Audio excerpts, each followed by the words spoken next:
I'm impressed. I wasn't really sure how many people would come out today, so I'm impressed that all of you have chosen to be here this morning. We are starting a 12-week series, actually, on the 12 powers of man.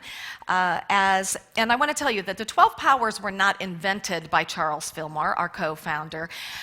They were here long before him. However, Charles connected the 12 powers to what he understood about Christianity.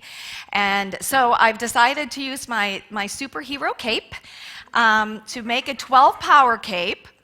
So each week, I'm going to be putting another word on until we get all 12 powers on in the appropriate color that the power is. So today is going to be understanding, and understanding is the color of gold. But with this, Charles, he identified 12 powers, and that each of the 12 disciples represented one of the spiritual powers. And not only that, but there's a placement, or what he would call an energy center in our bodies that correspond with each of the 12 powers. Also, as I said, there is a color that goes with each one. Now, as with anything that we teach here, we never claim to have the final answer. I love with Charles and Myrtle, Charles especially would say, take it to headquarters. And so what I'm going to be sharing with you over these next weeks is the wisdom and the understanding that came to Charles and came to Cora Fillmore and came to Myrtle and came to many, many authors throughout the course of time, as well as what has come forth in my experience. Here's what I can tell you, is that I've been involved in Unity for a little over 30 years, and I have worked with these powers. And what I can tell you for sure is that my life is so much better because I have really allowed myself to study and to deepen my awareness of what these powers are in me. And, my life is just better overall in every way. So I invite you just to be open. I do want to encourage you to don't let this stay in the sanctuary, and take it with you and do your own, go in. This is what it's all about always, is taking what you get here, and because I can only give you so much in 25 minutes, but go within, go to headquarters yourself and allow it to reveal itself through you as you. Now, Reverend Paul Hasselbeck says in Heart-Centered Metaphysics that the 12 powers work together in the process of regeneration as we develop our Christ consciousness. Now, if you read Charles at all, you're going to read a lot about regeneration, but I love how Paul expresses what regeneration is. He says, regeneration is the process by which we reestablish the awareness of our true identity, our Christ consciousness, through the quickening or the enlivening of our innate powers or abilities. So regeneration, Charles talked a lot about regeneration of the body, but he's bringing it here now to, the regeneration of our awareness of who we really are and activating these powers within us, bringing them fully into expression into our lives. Charles also frequently used the term faculty or ability in talking about the 12 powers. Now, from the Encarta Online Dictionary, the faculty is defined as a capacity or ability that somebody is born with or that somebody learns. So you're going to hear me interchanging. Sometimes I'm going to use the word power, sometimes I'm going to use the word faculty, and sometimes I'm going to use the word ability. Always think of them with a capital at the front of them, because it's powerful stuff. Now, each power, as each power is an ability to do something. So our ability or our power of will is our power to choose or to motivate. Our power of wisdom is our ability to discern. And the thing I want to say too is that these powers are to be used together. If you use love without wisdom, and I've talked about this before, it could get you into trouble.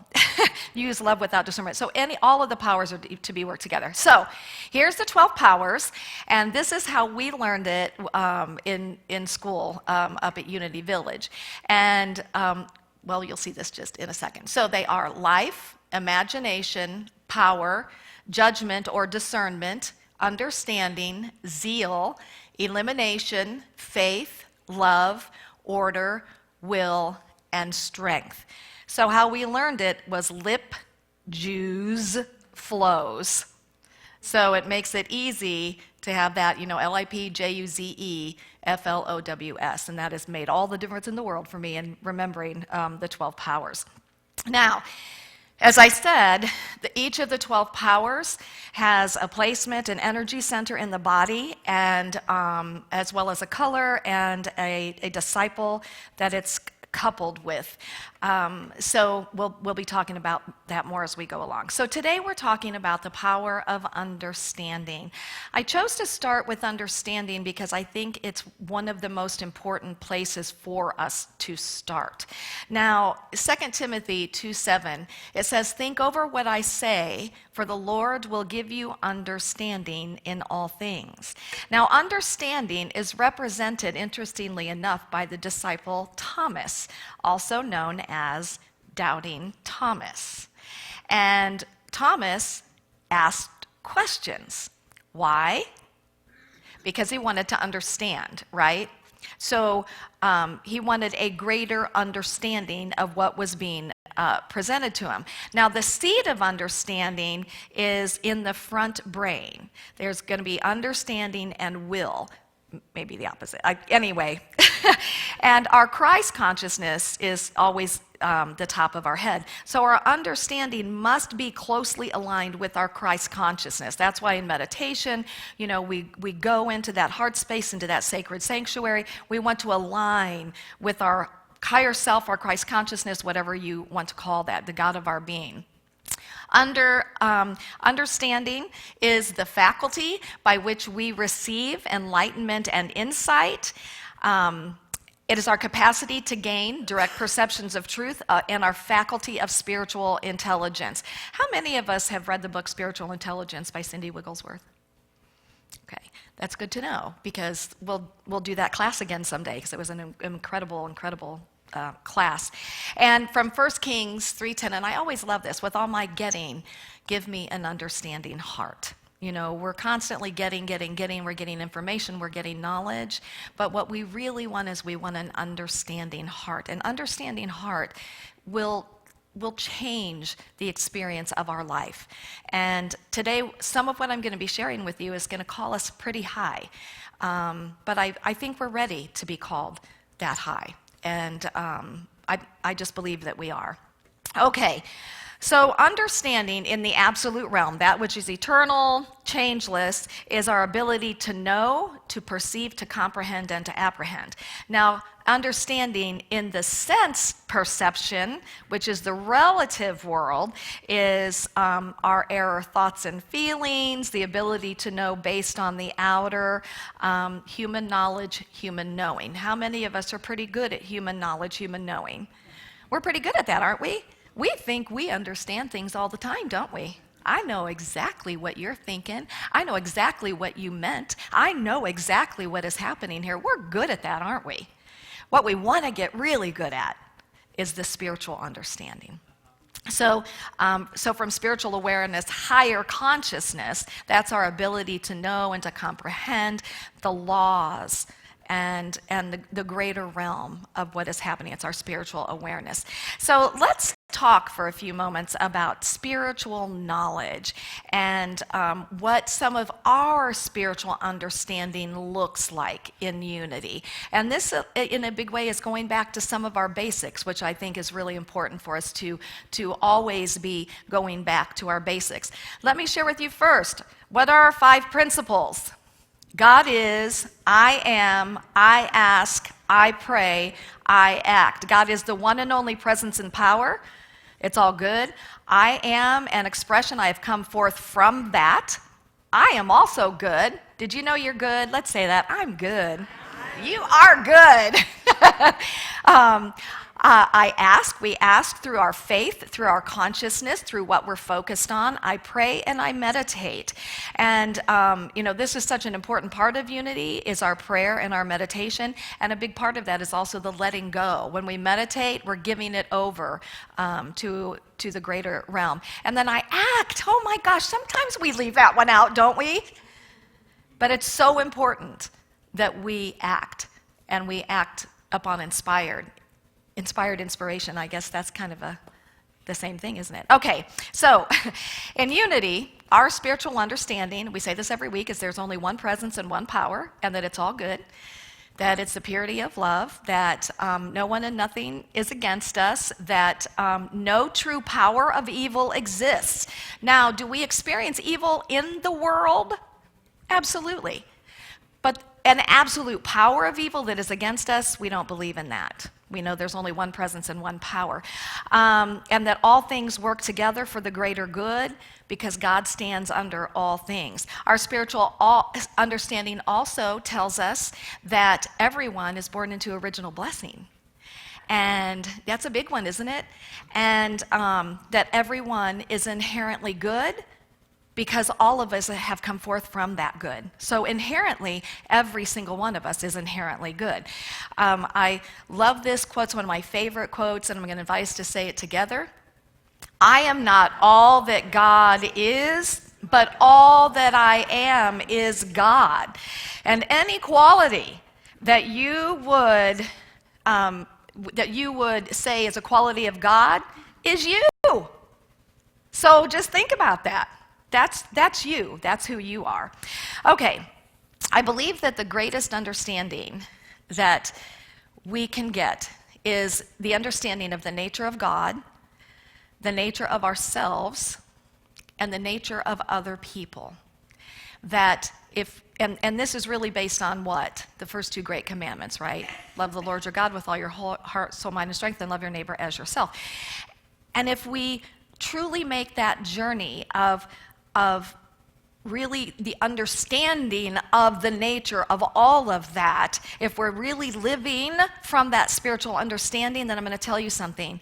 We are going to treat each other very differently than we treat each other now. Now, us here, we treat each other pretty good, don't we? But we don't always treat everybody good. And so I know many of you know this story, but I love this story, and I think it makes the point. So once upon a time, there was a wise abbot of a monastery who was a friend of an equally wise rabbi. This was in the old country long ago when times were always hard, but just then they were even worse. The abbot's community was dwindling, and the faith life of his monks was fearful, weak, and anxious. He went to his friend, and he wept. His friend, the rabbi, comforted him and said, there's something you need to know, my brother. We have long known in the Jewish community that the Messiah is one of you. What? Exclaimed the abbot. The Messiah is one of us? How can this be? But the rabbi insisted that it was so. And the abbot went back to his monastery, wondering and praying, comforted and excited. Once back in the monastery, he would pass by a monk and wonder if he was the one. Sitting in the chapel praying, he would hear a voice and look intently at the face and wonder, is he the one? The abbot had always been kind, but now began to treat all of his brothers with profound kindness and awe, and ever deeper respect and even reverence. Soon everyone noticed. One of the other brothers came to him and asked what had happened to him. After some coaxing, the abbot told him what the rabbi had said, and soon the other monk was looking at his brothers differently with deeper respect and wondering. Word spread quickly. The Messiah is one of us. The monastery was suddenly full of life, worship, love, and grace. The prayer life was rich and passionate, devoted, and services were alive and vibrant. Soon the surrounding villagers came to the services, listening and watching intently, and many joined the community of monks. After their novitiate, when they took their vows, they were told the mystery, the truth that their life was based upon the source of their strength, the richness of their life together. The Messiah is one of us. The monastery grew and expanded into house after house. The monks grew in wisdom and grace before each other in the eyes of God. And they say still that if you stumble across this place where there is life and hope and kindness and graciousness, the secret is the same. The Messiah is one of us. How differently would we see each other? Remembering that every single one of us is the Messiah. Every single one of us is the Christ. How differently would you treat yourself, knowing that about yourself? And we talk about this a lot, don't we? But the head knowledge is only going to get us so far. It's the realization that takes it to our heart space where we finally get it, or we start to get it, we start to realize it, and that's what this whole, to me, this 12 weeks is about, is activating this Christ presence so we can live more fully from this awareness ourselves, so that we can more fully see it in the people around us, even those who are very different from us. Ooh. There's a lot of people different from us, aren't there? There are, and it's great because that's a diversity of life, so that's why the first great commandment is what it is, to love the Lord your God and to love your neighbor as yourself. Lean into God. Lean into allowing God to reveal God's self in you, but as you, and unite your mind with God mind. Take the time to do that. It's the most important thing you can do, is to take time to unite your mind with God mind. And allow the Spirit then, the Holy Spirit, the whole Spirit of God then, to guide you, and not dogma or tradition or religion. Because that's man-made. But the truth is what is revealed in you as you listen for that still small voice. Be a Thomas. Be a Thomas and question and be open. Another, to me, spiritual understanding comes with, have you ever heard the idea of the second coming? Anybody ever heard of that? How many dates we've had for the second coming? So for me, the spiritual understanding of that is number one, that it begins right here with me. The second coming starts with me. In my awareness, my remembering of who I am, so that I can remember who you are, and who you are, and who you are, and who you are, and who you are, and who you are, and who you are, and who you are, and so that I can remember who I am. And number two, for me, the biggest, the true second coming comes when all of us awaken to that. When we take it, again, outside these doors, one of the things that I feel so passionate about is we can no longer keep this message small. We can no longer keep this message in the walls of Unity of Springfield.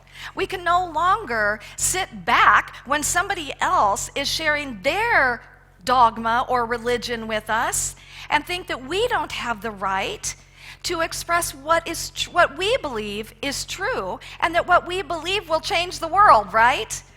Yes, thank you. So it's important for us to not only live it, we need to live it more often, we need to be the example, we need to speak it. We need to have the courage to speak it out as well. Get off my soapbox there. Okay. But from whatever place we're coming from, that we wake up to that. And here's the thing, you guys, whether it's Judaism, Buddhism, Christianity, Unity, Unitarian, Sikhism, paganism, whatever it is, there's many paths. There's no one right path. There's many paths, and ours is to honor all of them and to see the Christ in everyone. If we truly live just these two great commandments, it changes everything. Do you understand that? Yes, it changes everything. by living these 2 great commandments. That's why they were the 2 great commandments. Because you know what? If we're living these 2 great commandments, we automatically are living the 10 commandments. We don't even need 10 commandments because we're living from this high place.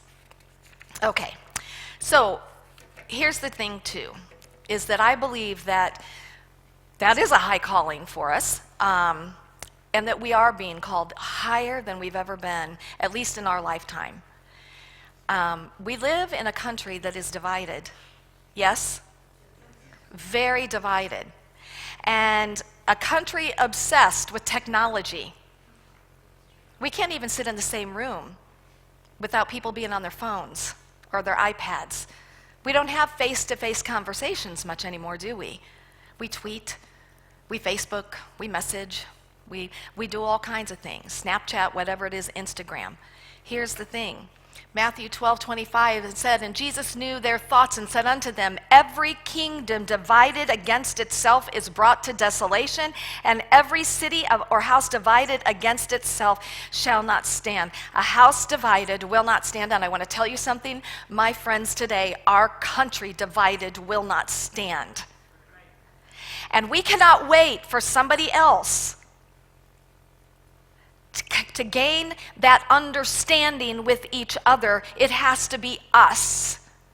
We have to be the ones, as Mother Teresa said, seek not so much to be understood as to understand. Seek not so much to prove your point as to understand what somebody else is talking about. To create opportunities for us to connect with each other and for us to be in oneness with each other. Will that change the world? You bet it will. And isn't that what is so needed at this time? And we have to be the ones to do that. We have to be the ones to remember to be awake and aware enough when we get on our little things here and want to say why we're right and why you're wrong, that we're going to take a deep breath and we're going to say, I'm going to seek to understand and not to be understood. So guess what? We're going to go back to last week. I'm going to listen. I'm actually going to listen. I'm not even going to be in my mind trying to think of what I'm going to say next to prove my point to you. I'm going to listen. And you know what listening is? To listen is to be willing to be changed by what you hear. Wow. And we may find that we have a lot more in common. Actually, I don't even say may. We will find that we have a lot more in common than we ever had not in common, right? Absolutely. Okay, I got to get on here. Okay, so the other thing is, how about, because I know that there are things happening in our lives, we don't understand why those things are happening.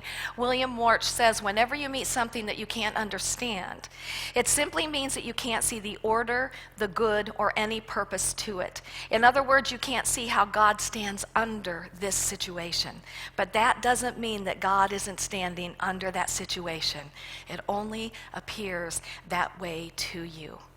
And how important is it for us to remember that God is standing under everything? Even in those times when everything is falling apart, God is standing under that. That in those times that things are falling apart, that means that newness is getting ready to be born in our lives. And that newness will present itself sooner than later when we move into that place of deep understanding that all this is working for the greater good, even though I can't begin to see how. Have you ever been there?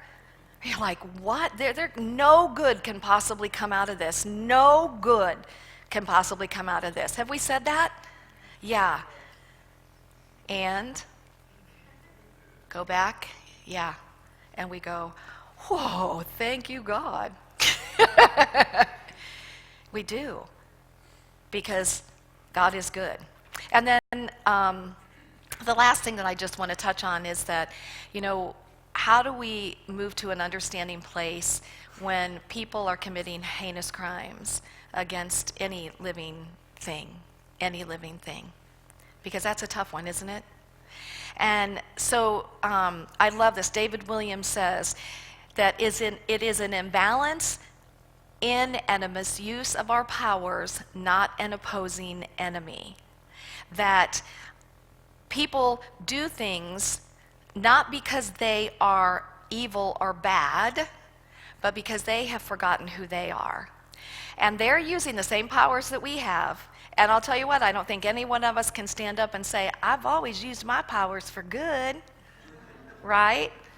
We've gotten off track. Now, I would say probably most of us, if not all of us, have never used them for heinous crimes. But the reality is that they're just way off the mark. And what's our job? Is to love them and to remember who they are. Set boundaries. I'm always going to say that. Doesn't mean we have to be in their presence.